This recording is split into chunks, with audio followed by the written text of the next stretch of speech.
There's a quiet question that almost everyone has when the noise dies down, right?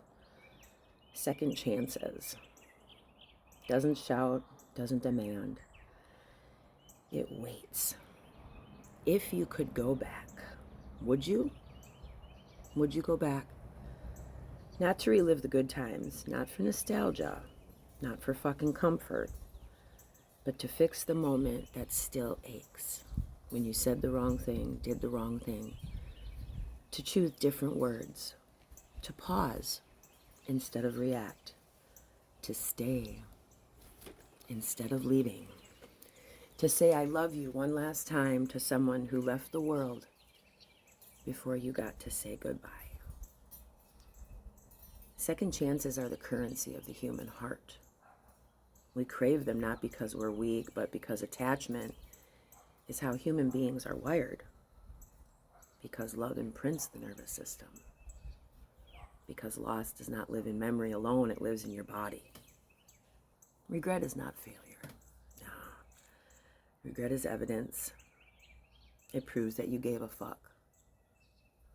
It proves that you loved deeply, chose imperfectly, and learned too late what actually mattered.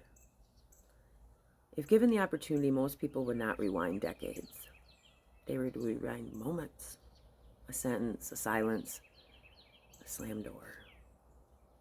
They would choose different words. They would listen longer.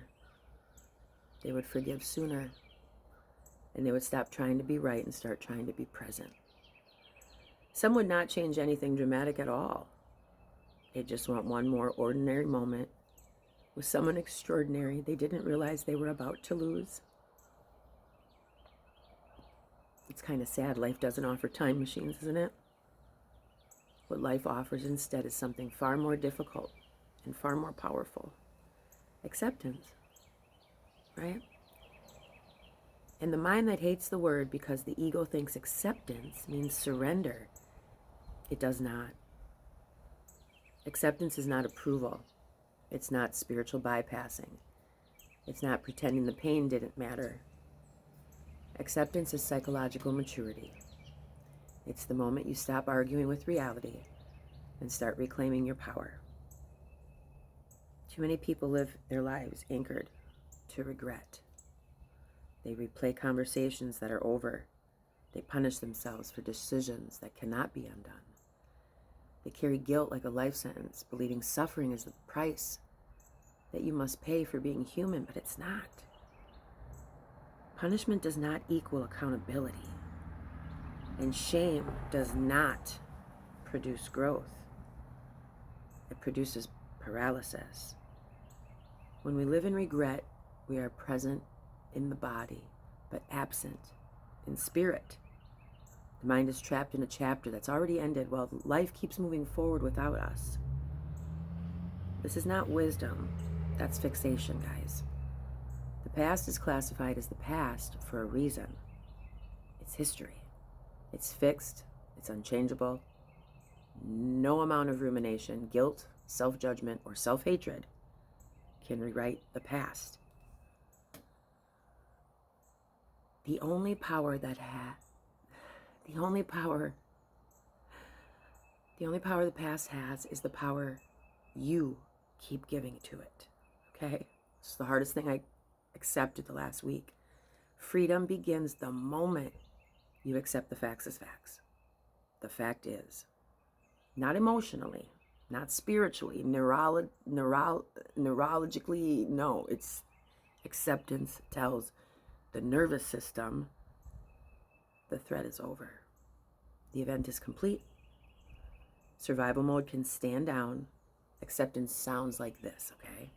This happened. I can't change it, but I can decide who I become because of it. Right? Easy peasy. Every mistake carries information. Every loss carries a message. And every regret points toward a wiser version of you if you're willing to listen instead of self-flagellate.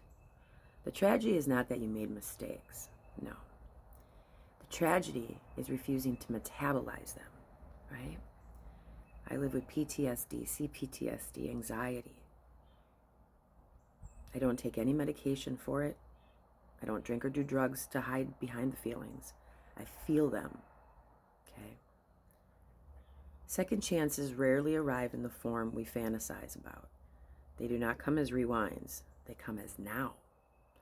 As the people still breathing in your life, as the conversations you are still voiding, as the boundaries that you still refuse to set, as the patterns you keep repeating while calling it fate, right?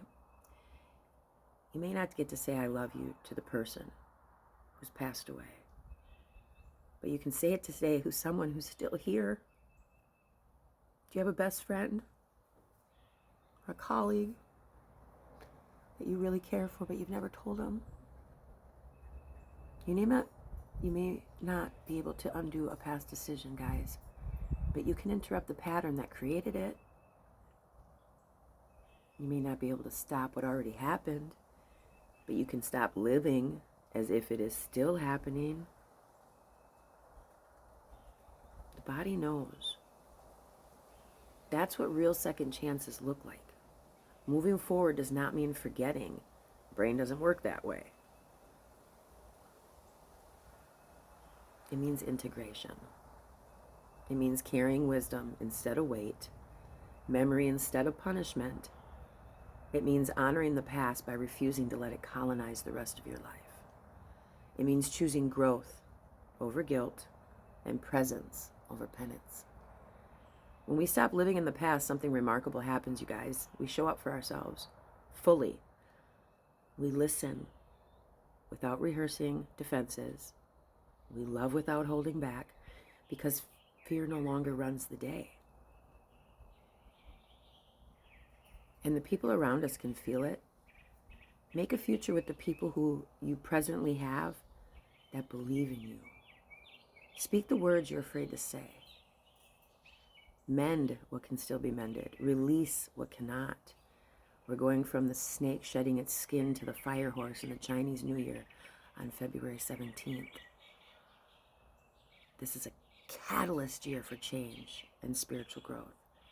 Take the step, you guys. Open the door. And when you move forward completely. Do not keep looking back for permission to live and to create and to be who you are. Do not keep reopening wounds that already taught you what they came to teach. When people show you who they are, when people tell you, believe them. When people tell you, I don't want to be associated with that, I don't believe in that, believe them and make a clean fucking break. Do not keep punishing yourself for being a human. We're not meant to be flawless, okay? We're meant to be conscious. The past has already taken its share. It does not deserve your future too.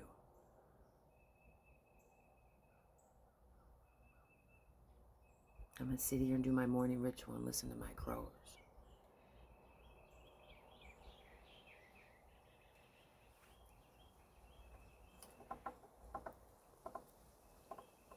I've been doing music for 40 years.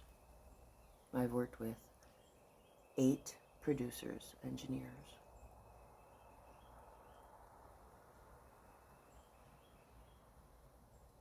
I've decided my music is my life source. My music is a part of me, an extension of me, right? If I share a part of my soul or a piece of me with a person to create a song, I have expectations that that person is at least a friend. That person may not believe in goddesses, may not believe in witchcraft, but respects me and my belief as goddess incarnate, right? Nobody knows whose religion is right. Muslim, Christian, Buddhism, Taoism, witchcraft, nobody knows. But I know who the fuck I am and why I'm here. And nobody is going to take that from me.